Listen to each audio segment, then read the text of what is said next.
So I'm just going to start the recording. All right. Thank you. So this evening session is about selecting a career path and choosing schools or choosing and selecting schools, right? With me on this call, we have other Chevening scholars. Please take note, this is not the view of Chevening awards regarding how applications should go. Everything that we will say here is our personal preferential opinions and our actual life experience. Okay. And so that's how it's going to go. All right. So I'm going to start by calling Joseph Google to say hi and just tell us his name, his school, and what he did before Chevening.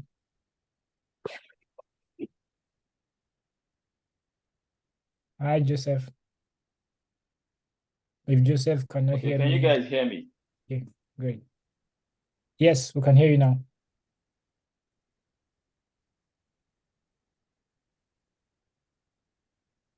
Hello, can you hear me? We can hear you. We can hear you now. Now, yes. Okay. Do I need to put on my video? If that's convenient with you, if you're okay with that. Okay. I'm not really okay, but I just want to show them that I'm in the kitchen, and that's what Chevening is like. Trying to multitask. So I'm in the kitchen trying to cook and eat, and as well as take part in today's session. So let me just turn it off if you don't mind. No problem. Yeah. Okay. So my Okay. name is Joseph. My name is Joseph Ubu. Just like Martin's called me, and I'm a Chevening scholar studying risk and finance at the prestigious University of Southampton. And prior to Chevening, I was working with a couple of financial institutions, the Nigerian Stock Exchange and United Bank for Africa. And I did a couple of consulting stuff as well for some financial organizations, largely in the field of risk and fraud management. So yeah, what else? And that was like for 6, 7 years before Chevening happened. And I'm glad to be here. And I look forward to a valuable session with you guys. Thank you. Thank you very much, Joseph. All right. Now we're going to move on to Abdul Quadri Odeshino. Hi everyone. Martins, can you hear me? Hi, Martin. Quadri. Yeah, can you hear me? I can hear you now. Okay, all right. Good, great. Okay, so just to start with, unlike SEP, is and by the way, I don't know if everyone knows Joseph is also called SEP, and is this kind of is this leader that gives this kind of like very enthusiastic vibe, and yeah. Also, Thank let's you, just bro. move on. So unlike Sepp, I call him Sepp. I don't know if everyone knows Sepp Blatter, the former president of FIFA, who gives this massive vibe. I think I'll say I'm like almost everyone on this call. Then before applying to Chevening about 2 to 3 years earlier, I was trying to figure out who I was and what I wanted to be. And over the last 3 years, I've been working with an NGO. They focus on trying to help young Africans get opportunities. They're called SEO Africa. And with them, I work with them as a design technology and as a marketing associate. I do all of those things.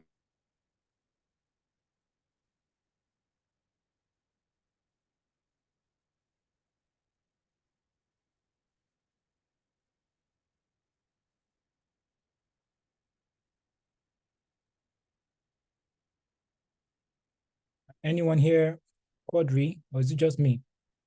Not just you, bro. I was about asking. I was about Okay. asking the same question. Maybe you got a call. Yeah. Okay. So Martins, is let's everybody proceed. here Nigerian? Everyone here on this call.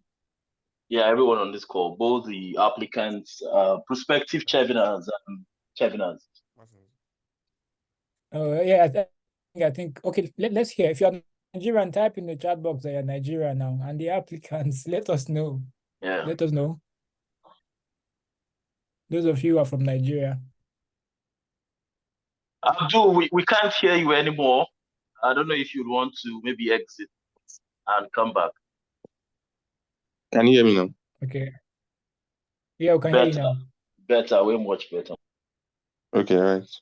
So moving on, just to make things short, before applying to Chevening, like I said, I work with SU Africa as a design, technology, and marketing associate, where I get to do almost everything. And during that process as well, I was learning almost anything like game development, game design, UI design, bit of app development as well. But with Chevening, I was able to figure out who I actually wanted to be, what I'm highly interested in. And one thing I'll say, Chevening will really help you is really going to help you reflect upon the kind of person you are, the kind of impact you want to have. Like you sit down on a Saturday morning and think about what do I want to do with my life. That's one. Even if you don't get Chevening, that's one big key takeaway from Chevening itself. It helps you like reflect upon the kind of person you want to become and the kind of impact you want to have. Yeah, so I'm just stopping there. Martins. I think you already started to talk in the direction of the things we are going to bring up tonight. That's great. I see that a couple of us are from Nigeria on this call. Okay. Seeing us. All right, I'm in Nigeria. That's Sosa, Zainab, Motola, Osato. Okay. Hopefully a couple of others will join us shortly, right? So let's move on so that we do not waste this time. We have just an hour and then we will be closing the sessions. So we want to ask a core question, right? Which we are going to spend tonight answering from the various Chevenant's perspective, and then we'll do like a demo session and then give you assignment to work on, right? Even though you already have written your essays, even though you are talking within your essays, this is also a very crucial thing you have to ask yourself, right? How do I select a career path? And how do I pick schools?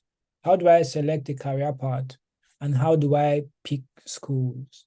All right. So the first question I'm going to ask is, for the current Chevening scholars, the schools that you are attending right now, how did you select it? All right. What you were doing before Chevening, right? How did you come to start to do those things, right? What are the factors that influence your decisions? And if you are looking back right now from where you are, would you change any of those things, right? That's my first question. And my first question is going straight to Joseph, the chef in the kitchen. You're not done. Never done, Joseph. Never You done. don't know. Well, I'm sorry. I thought I was muted. No, it's fine. So Go on. that's a very interesting question, and I find it really interesting and relatable because I applied 3 times, unlike Martin's, and the second time, what I wanted to do on my first application was slightly different from what I wanted, what I later went for in my second application, and finally now that I got it, and that's because the first time I did not do a lot of reflection and introspection. I just went for something I thought would just give me opportunities. I didn't really think very deeply about it. It's boiling. Like, what are you put? Oh my, sorry, I beg my food they burn. No, I no vex. So No problem. So while you're attending to the food, so sincere apologies, guys. Honestly, no problem. I know it's not professional, but so what I later did, like Abdul Karim was trying to tell us, was to do a lot of introspection and reflection. I sat myself down. I asked myself a couple of questions. What exactly do I want to do, in life, in my career? And Chevening is not the kind of scholarship that you just be beating about the bush, not having a core focus. You just be jumping from one field to the other. So they need to know, draw down from the entire essays, the entire application, draw down to one thing. This is what I want to do. And at the end of the day, all I wanted to do was just to protect financial institutions, protect people, protect resources, and that was just it.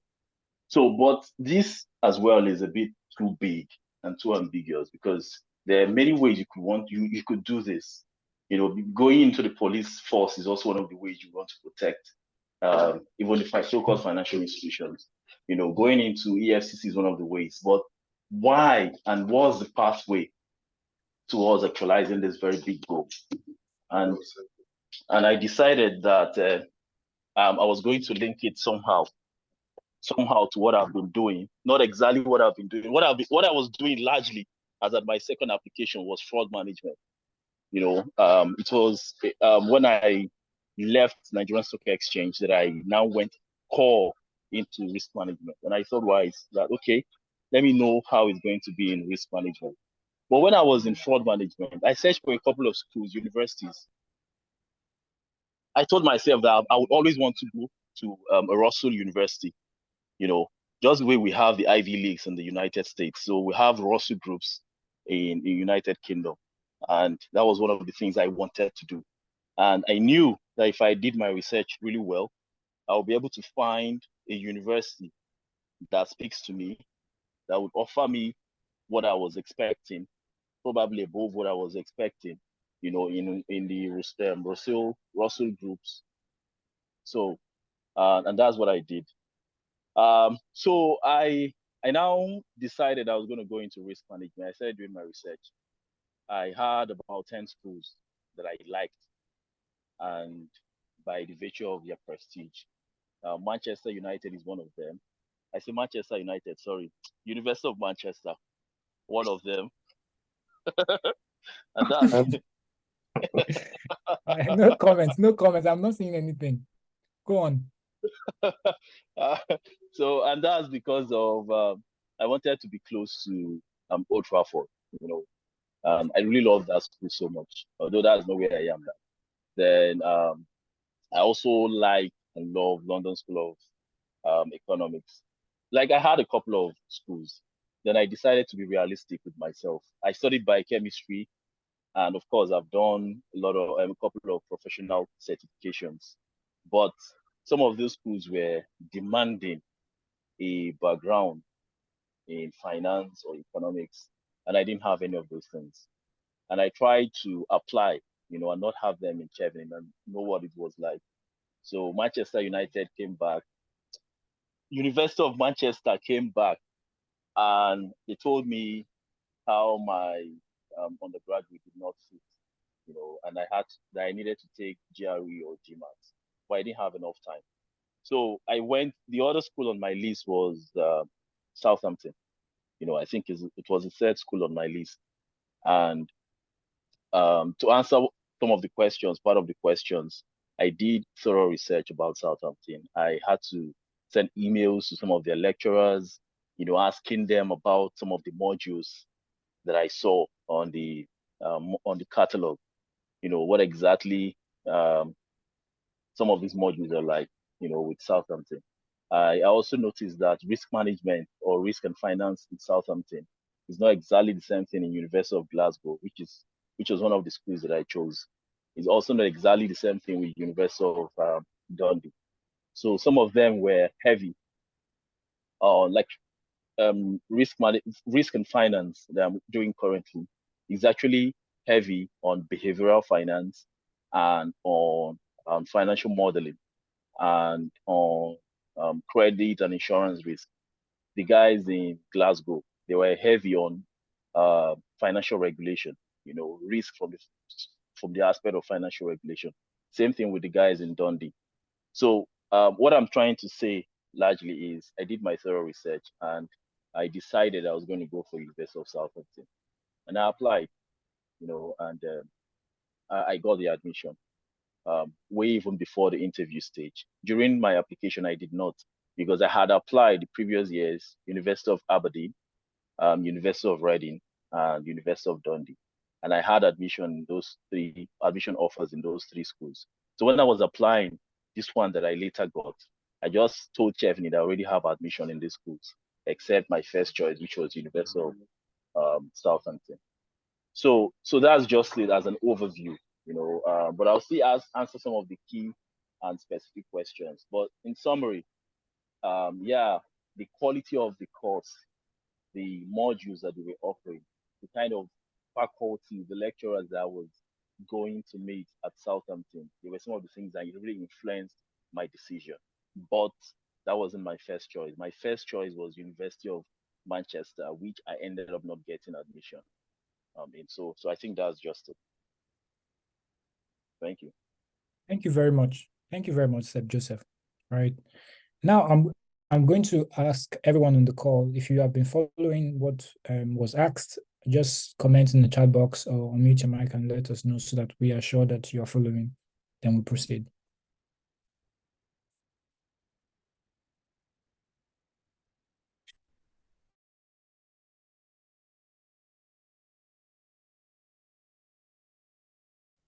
Comment in the chat box, unmute your mic and let us know you're following. Yes, I am here. I'm following. Thank you. Okay, great. Aminat, what about you? Zainab. Okay. Pauline. Fantastic. All right. All right. Now, Abdul Quadri, what you were doing before Chevening? If not, how did you come to select your school? And okay, before we move forward, Martins, can you come again with the question? what you were doing before Chevening? Yeah. Is it the same thing as what you are studying right now? Okay.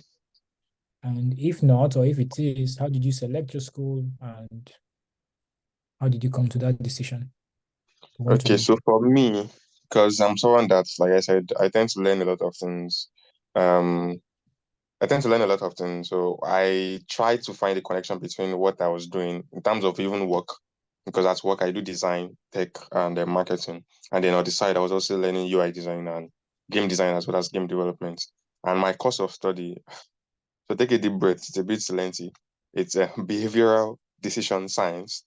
Of course, other schools call it behavioral science, but of course, my school decided to like take it up another level and call it behavioral decision science. So basically, it's the act of and science of really understanding how people think and coming up with nudges and other models that helps people make like better decisions for their life. It's more than that, but that's a better way to simplify it. But of course, because I'm still studying this, I'm just studying it as well. All right, so in a way, it's things I've been doing before coming here to Kingston University. Are in a way connected to the course I'm studying, because if you look at marketing, you need to really think, understand those you want to market to, those you want to sell to, and the best way to understand them is to conduct behavioral research to really understand what they care about. Same thing applies to game design and game development as well. When you are designing gaming ideas or gaming concepts or a gaming plot or a gaming story, or writing a game design plot in itself, you really need to think about those you're writing the game for. Should you make the level one adder? How hard should level one be? What are the things you should incorporate into your level game design? And when it comes to UI research, UI design and UX research also, I know Martin's really knows so much about this as well. You really need to think about you really need to be user centered, and of course your users are humans, of course, not puppies or pets. You really need to understand how these people think, like what models can you bring in to help make navigating, if it's an app or a website, easier. So in a way, it's really related to what I'm studying.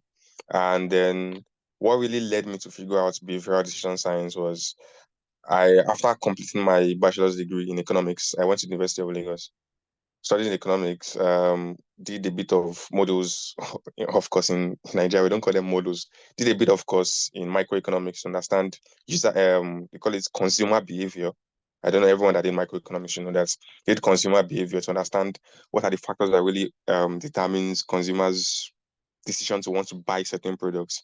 And though I didn't really get so much from that, but upon graduation, I took interest in psychology, did a diploma on Allison in psychology, and that really fired me up.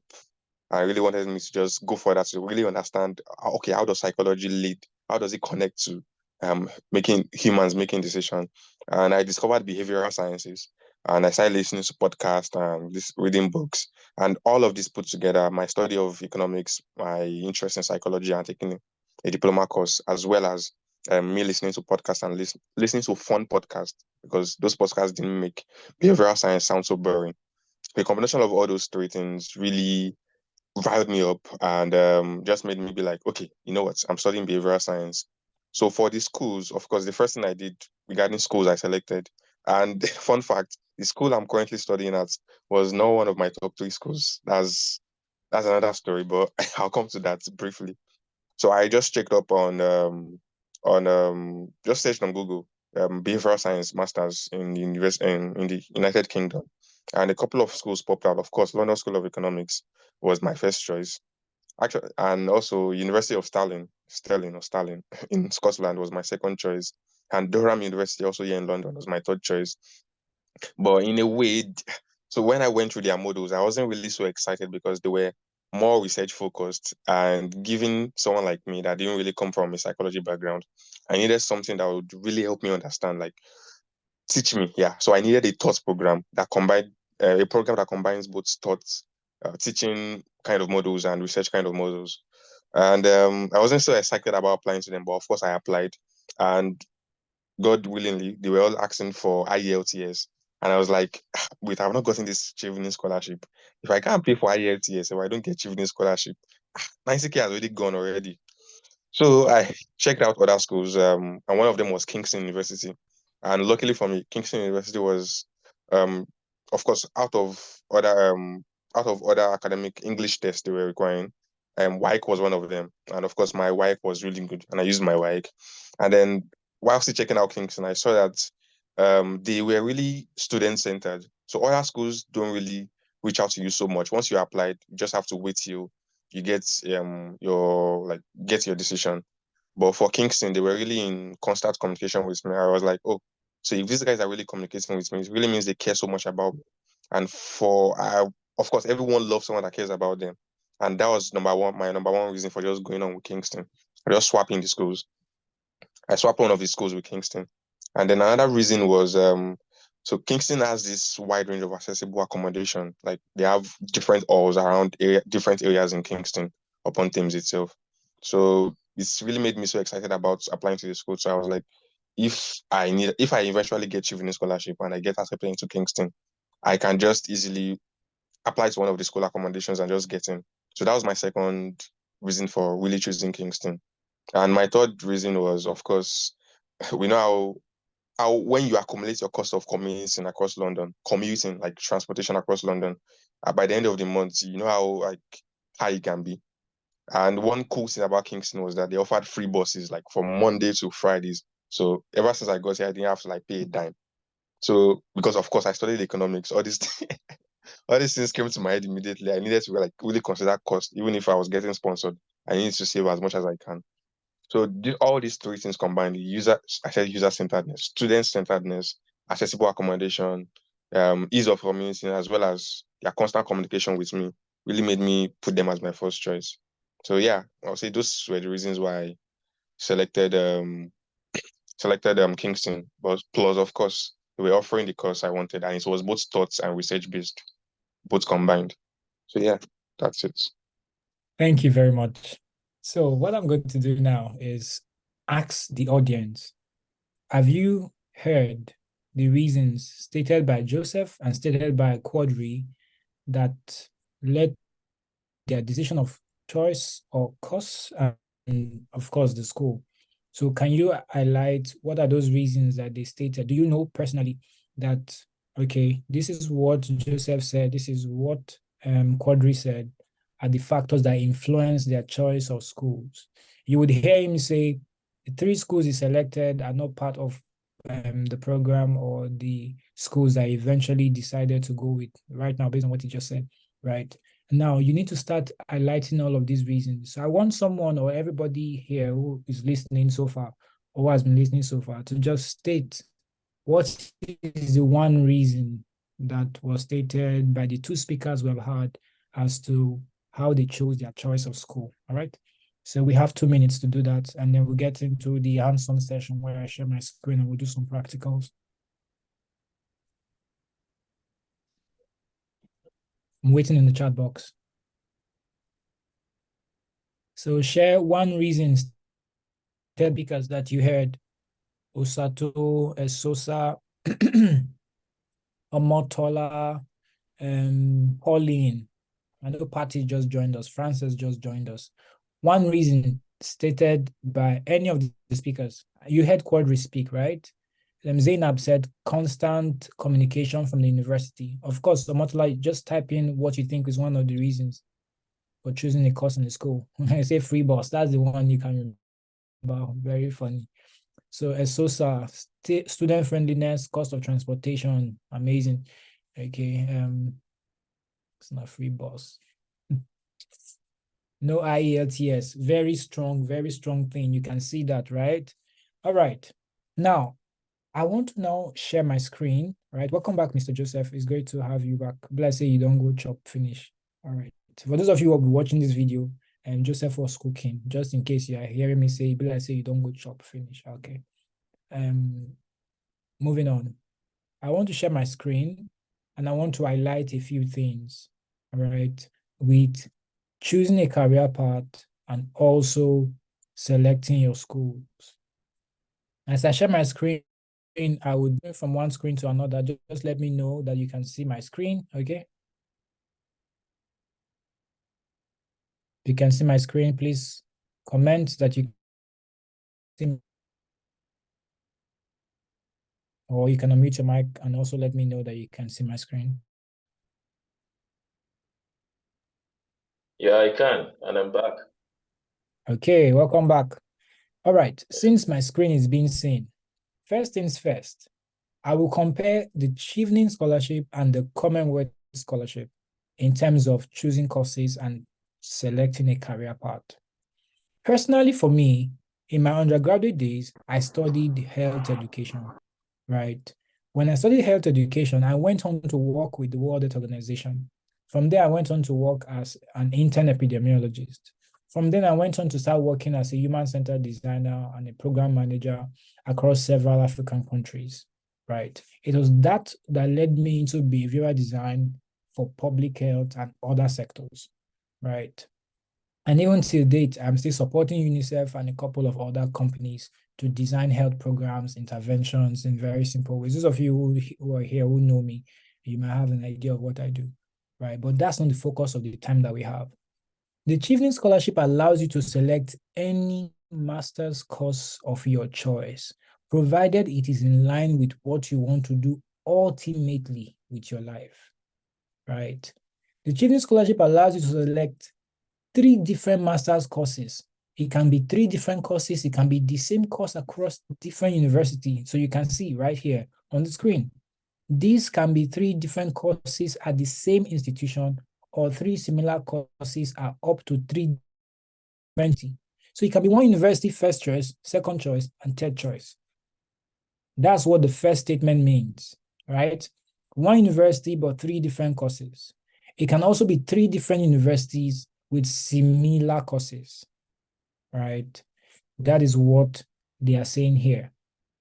Now, when it comes to the Commonwealth Scholarship here, can we see my screen, everyone?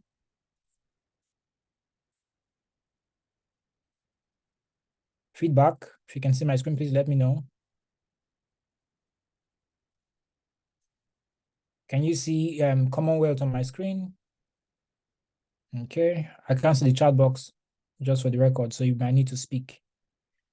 Okay, if you can see the screen, it means that these are the teams: science and technology for development, strengthening health systems and capacity, promoting global prosperity, strengthening global peace, security, and governance, strengthening resilience and response to crisis, access, inclusion, and opportunity. These are the categories that all the courses that Commonwealth Shared Scholarship are ready to sponsor, right? Each scholarship has a bandwidth or a boundary in terms of the sponsorship that they want to provide. This was the first scholarship I applied to in my life while I was still an undergrad student, as at 2016. I applied, I got admission, but I don't think I wrote anything in my essay because I had no clue as to what to write. After that experience, I decided I was not going to apply anymore to any scholarships. I focused on working from that time for about 7 years before applying again for the Chevening Scholarship, and I got it straight up, right? Now, what is the emphasis that I'm trying to say? It is the point of your career, What have you been doing? Are you okay with it? Or do you want to change it at this point? Are you uncertain or you want to make a clear-cut decision? How does your career change the world? How does your career contribute to growth and impact? How does your career, right? How does it fit future opportunities, right? So any course that you're going to choose, if you're going to apply for Commonwealth Scholarship, for example, should show a way that whether it's science or technology is going to lead to development, whether it's going to be strengthening healthcare systems, whether it's going to be strengthening global peace. That is what they've given you here. But that's not our focus right now. This is our core focus. So now, it is always recommended that when applying for Chevening scholarships, right, you do your research. But when we do your research, people think we need you to go to a website and do your research and type on Google, what course should I study? That is not what it means to do your research. By doing your research, we mean that you have to personally explore what you have been doing with your life the last couple of years. We're going to talk about that when we come to employment history tomorrow. What you've been doing with your life the last 4 years, the last 6 years, the last 10 years, what have you been doing? How have you been working? What skills have you got, right? How does that fit in the space of future opportunities, right? All of the marketing and communications that you've been doing, how does that fit in the space of future opportunities? How does that lead to the impact and development of your nation, right? Then finally, how does that give you fulfillment, financial fulfillment, purpose fulfillment, whatever? How does that give you fulfillment? These are 3 core things you have to think about in terms of your career, all right? If your career is not answering any of these questions, then you can decide that you want to change it. You can decide that you want to change it, right? Do you have to have a BSc to apply for Chevening? Yes and no. There are people who have just HND and they got the Chevening scholarship. All right. One of them, you're going to meet her in the course of these sessions, right? Commonwealth is different from Chevening in this, that they are saying that your courses must be a full-time program, all right? Your courses must be a full-time program. Then next year, September or October, there must be a taught master's, all right? Not a research-focused program. So any course you choose in this regard fits the eligibility of courses. So any course you choose in this particular stuff fits the eligibility of courses. But where do you do your search? How do you search for your course when you have decided what you've been doing and what do you want to start to do now? I'm going to pause for a moment and confirm that you can still hear me. Can you still hear me? Yes, sir. Yes, sir. Okay, great. So this is the website. All right.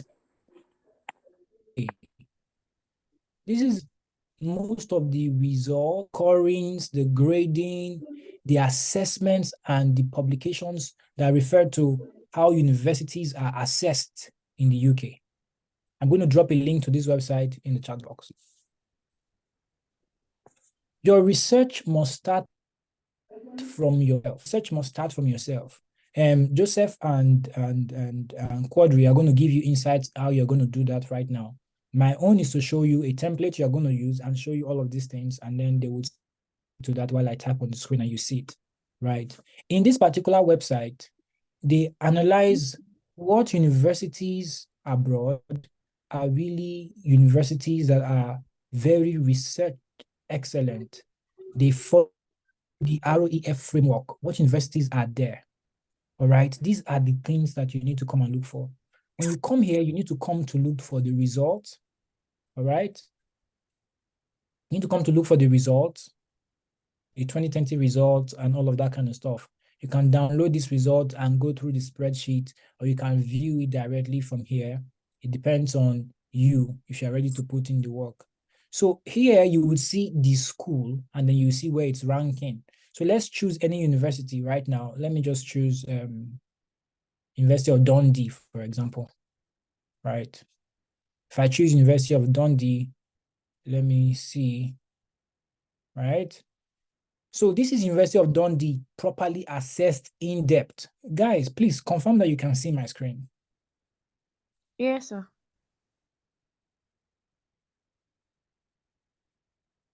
Confirm that you're seeing the screen. Okay, great. I had one yes. I think that's okay enough for me to go. All right.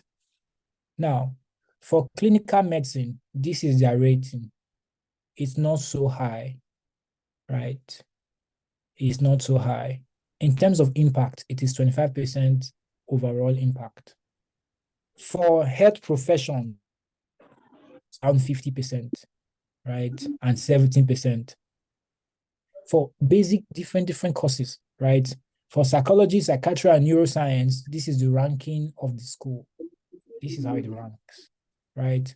For biological sciences, mathematical sciences, you can even see that they do well in what's it called, biological science than computer sciences. See the engineering is not so strong, right? 37% of people rated them just a little above 25%. They got 4 star in just 25% place, right? For geography and environmental studies. So this is in-depth results into that particular school, if this is a school that you're looking into. So before choosing any school, you do not want to start saying, oh, I chose this school because of its ranking. No, that's a general thing that anybody would say. In short, most people are saying that already. It's not quite unique. They know you would say the ranking. So you're not going to really be exceptional or different from everyone else who's going to say, I chose this school because of its ranking in the ROEF framework or in the ranking table, right? You want to be specific. You want to be more specific in how it does compared to, for example, some of you who are scholars in Nigeria would say, I chose this program because it was interesting. According to Professor Wole Soyinka, is the best. In UK, in the UK, if you say something like that, it is called, there is a certain bias, it is called. That bias means that you are only accepting a singular point of view. You should be able to contrast and compare two different opinions and still say you are unsure, right? But this aligns more with your goals and your career options, right? We have not gotten to essays. We're only talking about how you select your career. Right. So what we're going to do tonight is you're going to personally have something like this. Okay. You're going to have something like this where you're going to list the career areas that you're interested in. Are you interested in technology? Or let me put this here. Career areas, right? All right. The job and the roles available. Right. It's part of it. It's part of what you should consider. The job or the roles are available for some people. You might replace that with salaries, right? You want to know how much you're going to get, right? You want to know how much you're going to get if you eventually study that course and you start to work in that capacity. And then you want to ask yourself, what courses or programs are available, courses and programs available in that particular line, right? And then want to get alumni feedback, alumni/professor feedback, okay? Who has been there before, or which professor is there, who has given you feedback and solidly that, okay, this is something you want to do, all right? So this is a summary of the kind of things you will want to bring up. I'm going to pause here and I'm going to ask Joseph, all right, and Quadri to speak to how they selected the career path that they've now eventually chosen, right? So that you hear a new career path, moving from where they are now, they are studying. How are they going to use what they are studying in the future, or in getting a job, okay? At Nigeria, as it were. So from what they are going to be a reference point for you, all right, to answer your own question for your own personal research of the career areas that you are interested in and the job roles available there and the programs available there, or the feedback of the alumni or professors that you know are in that regard or who have worked there before. So I don't know if Joseph and Quadri understood my question. So let me just get feedback. Yeah, Joseph, will you go first? No, Corey, you can go, man. Okay. Quadri, did you So answer for my me, question? Yeah, yeah, I get. So you're speaking about the prospects. You're speaking yeah, about the prospect prospect, yeah. Mm. of what we're currently studying. Okay, okay. So for me, so I think I'll link back to the intro conversation I had about me like learning a lot of things and how all these things kind of like link to behavioral sciences. And so there's like a two-way relationship from all these things I was interested in and how they led me to studying behavioral sciences and how me finally fully studying behavioral sciences, how they're going to lead me back to those my areas of interest. So for me, at the top of my family, I'm interested in working as a technical product manager at a gaming company. It could be, I don't know if you guys know gaming organization like EA. Those guys that create FIFA, but it's no longer called FIFA anymore. You also create games like also let's go to other organization like Nintendo. Those guys that create Mario, of course, everyone knows Mario. Or guys like Ubisoft that make what's the name, Assassin's Creed. So you guys know all these organizations, and there are these rules they usually recruit for, they call them game design roles, where it gets to like really think from the perspective of the users and how the game should be designed in itself. And even from the perspective of a technical product manager, where you have to work with game designers to design how like how people are going to play the games. So that's my ideal kind of role I want to aim for. And studying behavioral sciences in a way, like I said, is going to really help me understand how humans think, like conduct behavioral research, and also help me develop behavioral models. When I mean behavioral models, it means okay, when people drive, what are the factors that really go into consideration? What are the things you consider to develop maybe interventions when it comes to people driving? So behavioral science is very like it's a very vast space, and its application can be anywhere. It could be in non-profits, could be in private organizations, could be in public organizations. In fact, so even be in your own self-employed organization, if I put it that way. So yeah, the prospect is really wide, and then yeah, I don't know what else I can say from here. Maybe I didn't get Martin's question so well, but based on the course I'm studying, I know the prospect is just really vast across any space, and I think that's one of the things that really influenced. I think I didn't mention it, but it's one of the things that really influenced me actually even studying, selecting behavioral sciences because, of course, there are other courses I could have picked. I could have picked psychology of economic life, but it's not as vast. Like its prospect is not as vast as that of behavioral science in itself. So yeah, yeah. Let me just Thank keep you it very there. much.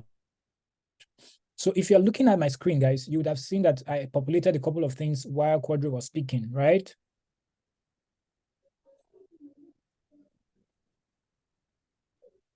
Great. So now I'm going to ask Joseph to also speak and tell us what he's going to do as a risk manager. How does that align with his job roles going forward, and how does impact fall into all of that? Because this is the entire big picture you're trying to build. We have to do this in the next 9 minutes. Okay, Mr. Joseph. Thank you very much, Quadri. Okay.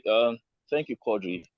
I'm trying to use Corey's template. I think it was too exhaustive for my liking. Um, so mine is simple, guys. I'm a very simple guy. Well, one of the key things I've always wanted to do is on a personal level and on a local level. So they always tell you to go global, but your impact should be local. So um, in risk management, one of the things that influenced my decision anyway is because of the experiences I had when I was growing up. How or failures of risk management, financial fraud affected my family, hugely from my dad to my entire family anyway, especially during the global financial crisis. So, um, so largely speaking, all I want is just to protect the financial industry. So you could have peace of mind if you're fixing your money in the bank. So you could have peace of mind if you're trying to do your investment. Yeah, there are always risk. Life itself is full of risk. was just to try to mitigate some of these risks, mitigate the ones we could mitigate, transfer the ones we could transfer, then the ones we could accept, then prepare individuals and give them the capacity to bear some of these risks. So I'm sounding philosophical now, but to answer Martin's question, after my can you guys hear me? Go on, please. Yes, we can hear you. So after my course, I'm looking at I'm looking at global financial regulation, and that would entail working in some of the financial regulatory agencies, like the Financial Conduct Authority of the United Kingdom, just where we have the Nigerian the Securities and Exchange Commission in Nigeria from a local perspective. Or you can talk about the Bank of England, just where we have the CBN, Central Bank of Nigeria. Then you can talk about the SEC, even in the United States. So my goal is to work in some of these places for a couple of years, then come back to Nigeria, or no, rather come back to Nigeria, work for a couple of years, and go global, get global experience, then come back fully for some of the key roles in any of the financial regulatory agencies, CBN, Securities and Exchange Commission, PENCOM, and the rest. But again, the path may not be so clear now, but the idea is, like I said, I was working with the Nigerian Stock Exchange, and I was also in the banking sector. And fortunate for me, I have my job waiting, regardless of whenever I decide to come back. For me, within the space of 2 years. Some people have the luxury of just 12 months, but I have close to 2 years. So it's about coming back and helping the financial services industry. And on a personal level, I run a platform where I'm taking some of these things that I do to the grassroots. Okay. And I believe getting the credentials, helping me build the capacity will help me take these things global. There are some global financial literacy platforms or initiatives which I would want to be playing in. And not like I cannot go fully into some of these places, but I believe coming to the United Kingdom and studying risk and finance, of course, the difference will be clear. Okay. So what else am I? What else have I not touched? So that's just it. But again, how exactly would working in these places help solve some of the challenges? And that's just about helping to enact and implement very potent policies.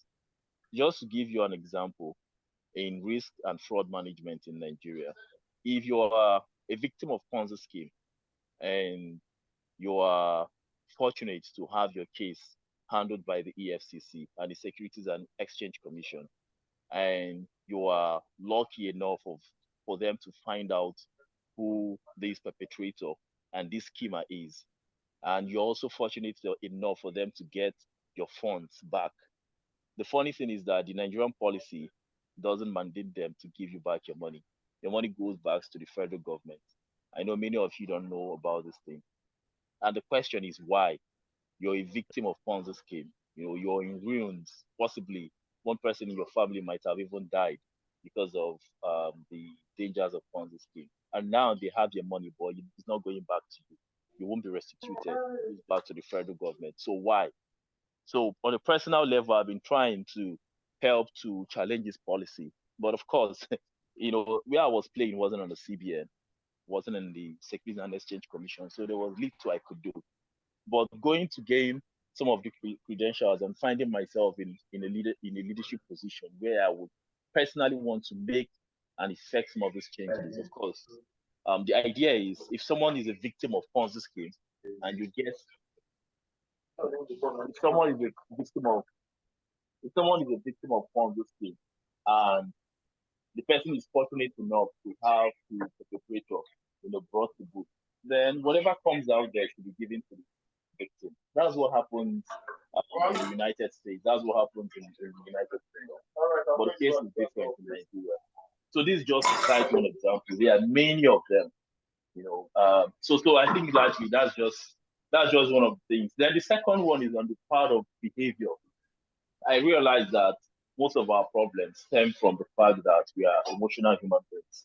Even when we claim to be logical and rational, it's not true. So it's not true at all. Most of us are emotional human beings, and the way we behave, our cognitive function doesn't really function the way it ought to be. Our being social animals, being emotional animals, some of these things impede our decision making, especially in the aspect of finance. So, and again, that's one of the reasons why I chose Southampton. So, this is one of the core things we focus on in risk management. And again, if you can, to a large extent, manage your emotions, manage how you react to events, manage how you save your money, where you put your money, and CBN could manage how the decisions they make. They want to increase interest rates, they want to reduce interest rates, inflation, manage how human beings react to some of these things. I think will go a really long way. Because some of the financial decisions we even make as individuals stem from our behavior, you know. So that's just it. I believe there's a lot I could do, after here and from here. A lot I could do, and the path is very open and wide, not too narrow for me. So at the end of the day, it's just for me to decide because the field is dynamic and fast. But even though I have my interests anyway, and luckily I have something I'm doing personally, like I told you guys, of the platform that I have, NGO that I run. So that's it. That's it. Thank you. Thank you very much, Mr. Joseph. So from all that has been shared, I was able to pick a couple of things. So let's just do it back and see what we have on the screen. Guys, if you're just joining, you're welcome. Just confirm that you can see my screen, right?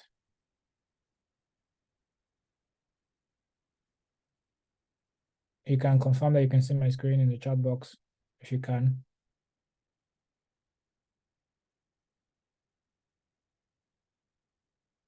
Okay. I can't get any comments in the chat box. I don't know if my screen is still being seen at this Yes, point. sir, we can. Okay, great. So in summary tonight, in choosing your school, you must first select a career area. Before you choose your school, think about your career path.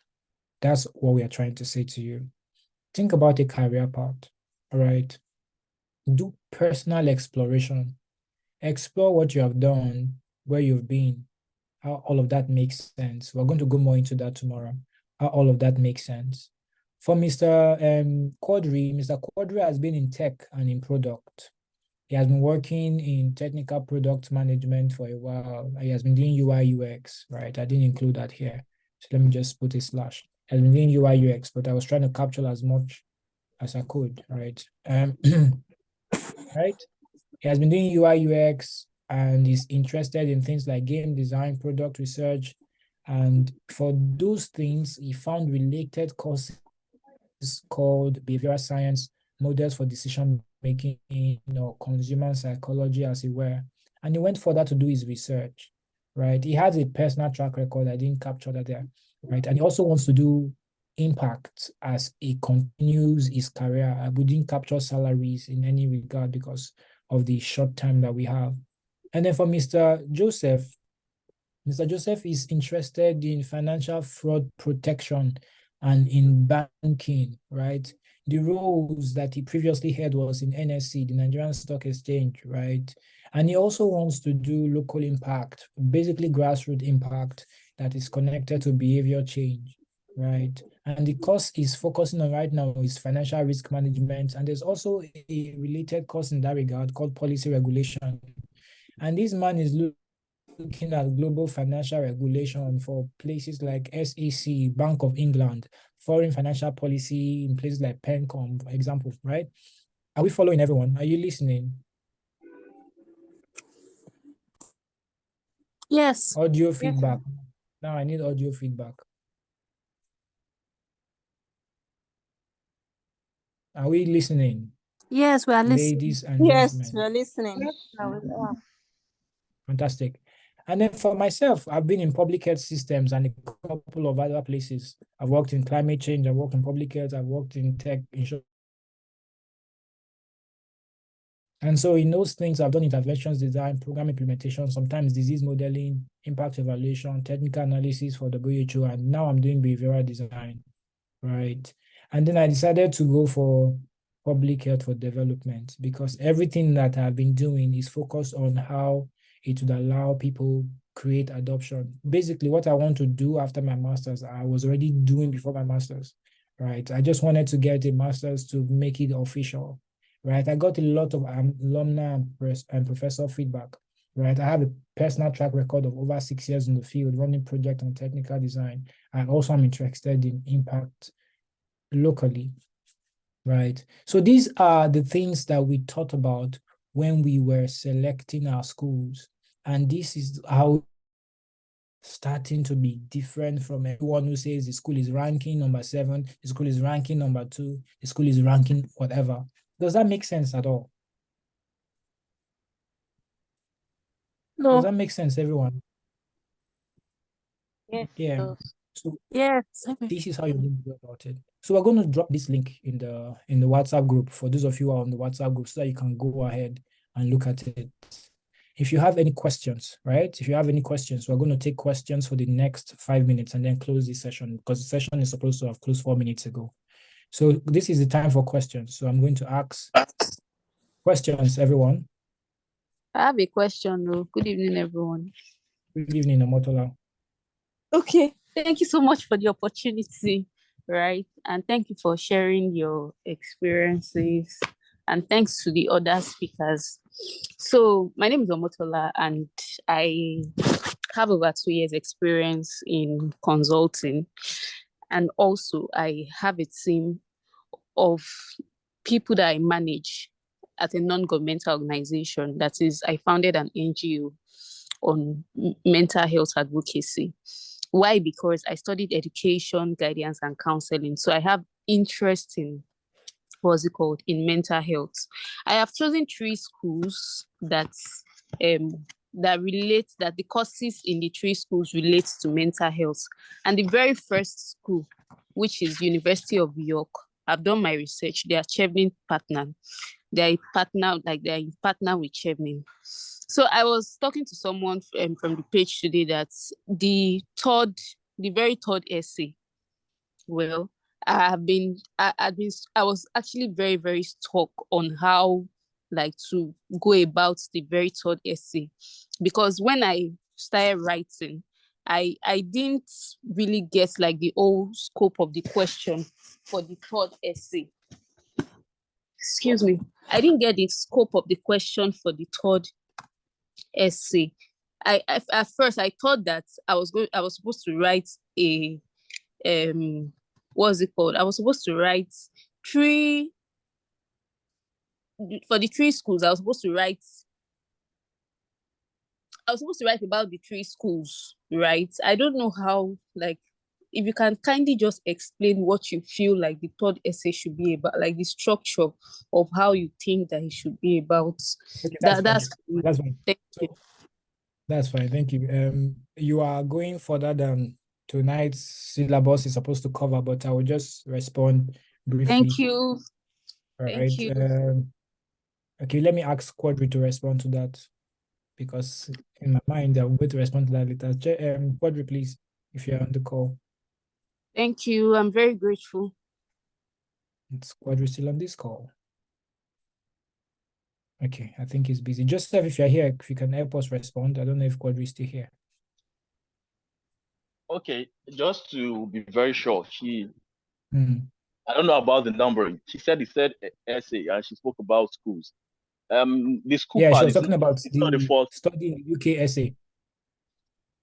Okay, not the career part. No, study in the UK. I was thinking that's what we are discussing tonight. Mm. Okay, so you've spoken at length anyway about some of the things that we should look out for when you are selecting the schools. So that essay typically asks you Why? Just a question. Why? Why the school? Why University of York? Why not why not Oxford? Why not Manchester? Why not Southampton? Why York? And even though they're part of the essay, Chevening application that requires you to do some introspection and reflection. This one actually requires you to do thorough technical research. You know,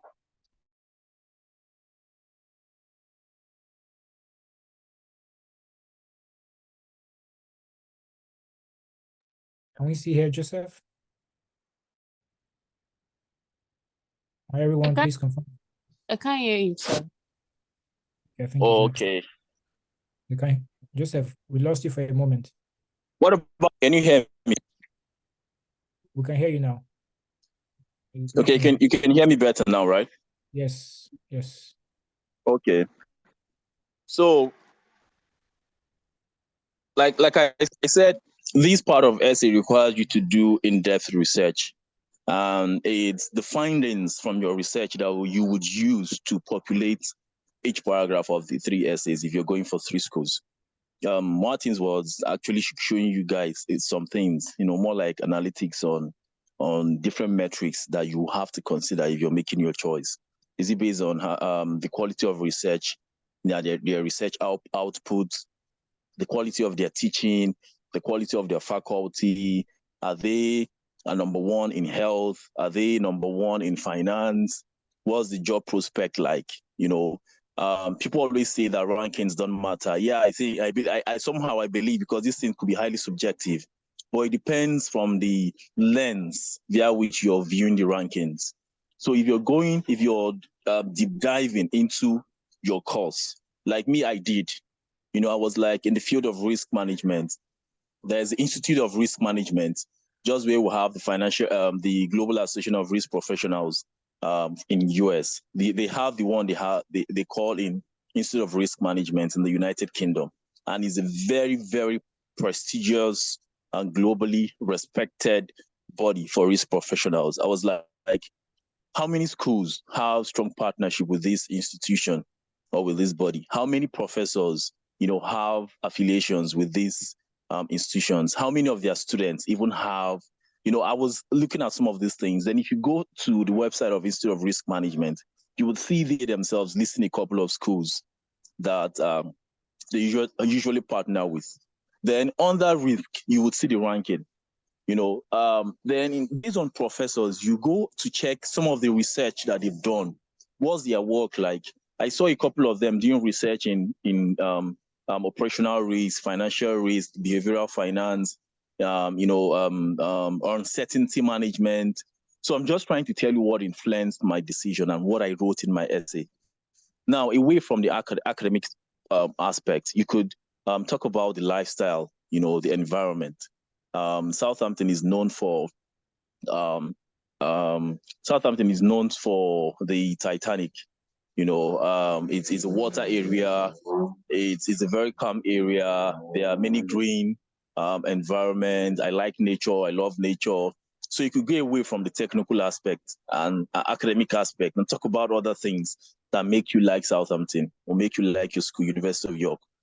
Just like Manchester, I was even in my interview, I told them, that after University of Manchester, that it was Southampton for me, and Manchester was actually number 1 or 2 in employability in the field of finance in the world. Most of, not even Oxford, not even Harvard, not even Cambridge. So most of the guys, the top guys in my field, actually products of University of Manchester. So, and that further consolidated my decision of wanting to go there, coupled with the fact that Old Trafford is just a stone's throw, from my school. Almost every week, if my stipend can cover, I can always just step in and watch a football match and step out. So these are some of the things you would have to factor in when you're making your decision. Then you write, for me, I don't know how Martins did his own. I used 1 paragraph for each school. After my introduction, mine had 5 paragraphs. After my introduction, the second paragraph was for my first choice. Third paragraph was my second choice. Fourth paragraph was my third choice. Then the conclusion. So I don't know if that answers your question. This is not, I don't think that's actually what we're supposed to discuss today. Maybe that's why I didn't prepare. But I'm just telling you how I went about mine, without having any time to think thoroughly about it. But I believe I was able to. Yeah, you were able to answer to some extent, right? But thank you. Thank you very much for your time. All right. So guys, we have come to the end of tonight's session. Please, the assignment is the links that were dropped on the WhatsApp group. All right. We want to take each of these bit by bit. I believe in holistic programming or holistic implementation, right? I believe that you have to step back, see the big picture, ensure that you see the end. Hello, right? Martins. Yeah. Did you guys hear me? Yes, we heard you. Okay. Yeah, we heard you. So, like I was saying, we're going to address each of the essays in particular. But first things first, check your career path. Where have you been in terms of career, right? And what school is doing the program that you're interested in? Have you spoken to any alumni? Have you looked up an alumni who is going to your school on LinkedIn? Have you done that, right? So the websites I dropped, the schools that you're interested in, the top 3 schools, the top I have a list of about 12 schools beyond Chevening, right? I had like 7 different admissions, 3 different scholarships, and all of that kind of stuff. So now have a list of schools, run them through each of those websites. What is unique about these things? Besides the fact that, oh, they are number 1 in the world and they're number 4 in the world, what are the very specifics? Go deeper than the number that they rank in. Go deeper in terms of, oh, there is a professor there who has done research. For example, my 3 schools are Imperial College, London School of Hygiene, and University of Nottingham. Everywhere I had admission in all of them. I just came to London School because they are like the best for public health in the UK. And then they are like number 3 for public health in the world, right? So now, this is it. Based on the fact that when it came to COVID-19, during the time of COVID-19, there were 2 schools that properly supported the publications and research for COVID-19 because the variant of the virus was always changing. It was mutating every single day, right? And those schools are Imperial College and London School of Hygiene because they have WHO collaborating centers. And they have WHO collaborative centers. And then for Imperial College, they had this Jahel Foundation. The Jahel Foundation was the guys that were responsible for publishing every report you will find that the WHO were using for describing how the coronavirus was evolving. All right. A school with such emergency preparedness, right, and epidemic readiness is a school that's worthy of emulating. A school with such innovation and all of that kind of stuff, right? You would not find me say it was ranking number 6. That's just a line, right? You will find me go deep into the specifics of what is in the school, what they did, how it affected the world or impacted the world, and how that fits in now my career, and the fact that I have an alumni connection to that particular place, or I've done some projects that a professor has done or is interested in right now. These are things that you should put in your essay, all right? And we will talk about that in our next session. Our next session is tomorrow. You get more updates about that. Thank you, Mr. Joseph, for joining in and hanging until this time. I do appreciate it. Everyone, I hope you've learned 1 or 2 things tonight. If you have, please help me tell thank you to Mr. Joseph and Mr. Quadri that's not currently here. I'll hand over to Satu to close the session.